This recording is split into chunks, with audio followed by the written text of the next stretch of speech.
Unang-una, kailangan mong maintindihan na God is not under our power. We are under God's power. Hindi ko muna nalangin tayo, paghingi mo, agad-agad may obligasyang bigyan kanya agad. Although, nagaganap yun na pagkakailangan mo na ibibigay sa'yo ng Diyos. Pero kung halimbawa, hindi binibigay sa'yo, mag-iisip ka sa Biblia. Bakit kaya hindi binibigay? Maraming dahilan. Isang dahilan, hindi pa panahon.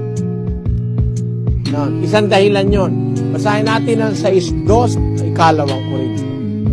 Sapagkat sinasabi niya, sa panahong ukol, kita'y pinakinggan, at sa araw ng pagliligtas, kita'y sinaklolohan.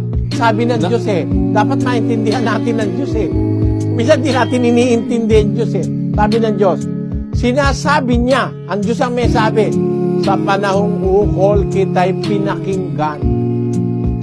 Ang Diyos pala, may panahong ukol. Hindi siya pwede pabigla-bigla na kahit hindi panahon. Halimbawa, gusto ko na pong mag-asawa, tatay may gatas pa labi mo, gusto mo na mag-asawa. Para mga bata ngayon, 13 anyos, 12 anyos, umaalembong na. Gusto na ng lalaki. Wala pa, hindi pa sa panahon yun. Hindi pa dapat, parang ganon, kapatid. Ikaw man, ang anak mo, sabi, nanay, mahal ko po si Fred.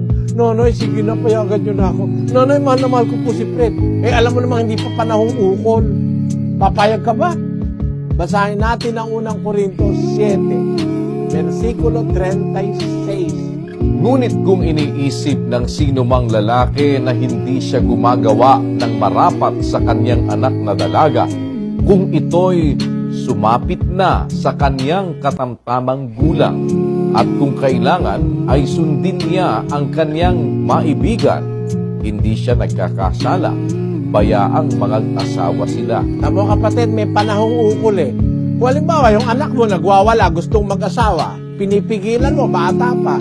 Kung sumapit na ang kanyang katamtamang gulang at kailangan sundinan niya ang kanyang maibigan, bayaan mo siyang mag-asawa, hindi ka nagkakasala.